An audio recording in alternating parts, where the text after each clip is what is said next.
Check, check, check. Test, test. 1, 2, 1, 2, 1, 2. Ta, ta, ta, tss, tss, tss, ta, t. Okay. Looks all right.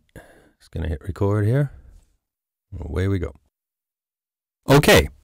Today I want to talk to you about Clipsafe audio recording. Clipsafe helps address one of the biggest problems in home recording today: distortion. Thankfully, we don't have to worry about losing good takes to distortion anymore. The new Balance audio interface has a feature called... Oh, okay. Sorry about that.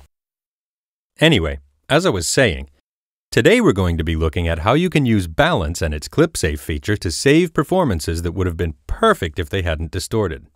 But why are we so worried about distortion in the first place? I mean, guitar amps often boast of how much distortion they have. And in Reason, we've even created special distortion effects to help you add distortion to your signal. So why are we now trying to avoid it? The simple answer is that not all distortion is created equal. Rock and roll distortion came about in an era of analog tape recording, when there was practically no such thing as too much signal. For engineers at the time, more input volume brought about more tape saturation, and more tape saturation brought about more awesomeness, and more awesomeness brought about The Who. Everyone was winning. That whole way of thinking ended in the early 1990s with the dawn of digital recording. In digital recording, once the signal goes above 0 dB, things don't distort awesomely anymore. Digital distortion is often called clipping distortion, because the audio waveform looks like someone took a pair of scissors and clipped the peaks off it. Much like my haircut. Musicians are then faced with a problem that's happened to the best of us. As careful as we are in setting our levels, once we start recording, we close our eyes, lose ourselves in the moment, and suddenly we're playing a bit louder than we expected. Or instead, we keep one eye on the input meter and the performance suffers because of it. It's very, very difficult to be both performer and engineer at the same time. That's where Clipsafe comes in. To activate Clipsafe recording, I simply press the Clipsafe button on Balance. Now I set my recording level like I always have, but with Clipsafe on, the red clipping indicator, shown on the input meter, actually turns yellow instead. That's because clipping is now more of a cautionary signal than a deal breaker. When my recording level is close to 0 dB, I'm ready to record. With Clipsafe by my side, I can close my eyes, get lost in the moment, and really let loose while recording my jaw harp.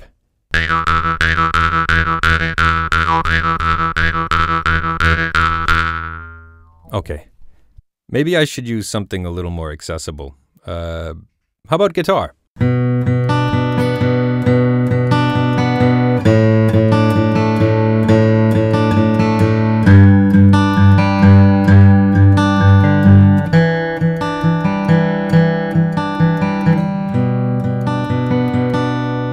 Okay, the take was good, but I did clip a little during the recording. You can see the spots where I clipped on the audio track which show up as red lines above the waveform. To heal my clipped audio, I click the Clipsafe button in the sequencer, and the distorted portions of my waveform are restored from the Clipsafe backup. And that's all there is to it. Now that's really cool. Just one problem. If I play back the healed audio, it may look healed, but it still sounds distorted. So what's up? Is my guitar playing really just that bad? Fortunately, that's not the case. The truth of the matter is that we're just one more step away from pristine audio. But first, let's review what we know so far. We've already learned that signals above 0 dB in the digital realm sound bad. And we also know our recording exceeded 0 dB. That's why we had to use Clipsafe in the first place. When we clicked Clipsafe, the portions of our audio waveform that were clipped off got restored. Now when we play back our healed audio, we're sending a signal that's above 0 dB to our master fader, which is sending a signal that is above 0 dB to our sound card, which is clipping the output and sounding distorted. All we have to do is turn things down to hear our perfectly clean audio. We can do that in a number of ways. We could turn down the entire song's master fader, the audio track's channel fader, or we could just turn down the clip's level in the sequencer. All three methods work just fine, and there's no real right or wrong way to work. But personally, I like to turn down the clip level in the sequencer. After I heal a clip using Clipsafe, I switch my waveform zoom mode in the sequencer to the middle position. Now I can see the parts of my waveform that go above 0 dB. I just lower my clip level until everything is visible. When there's no visible clipping on the screen, there's no audible clipping.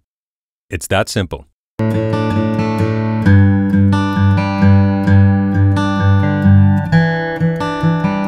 And that's it.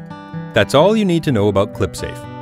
When you no longer have to worry about setting perfect levels during recording, you're free to worry about more important things, like that impossibly high E above middle C on the chorus.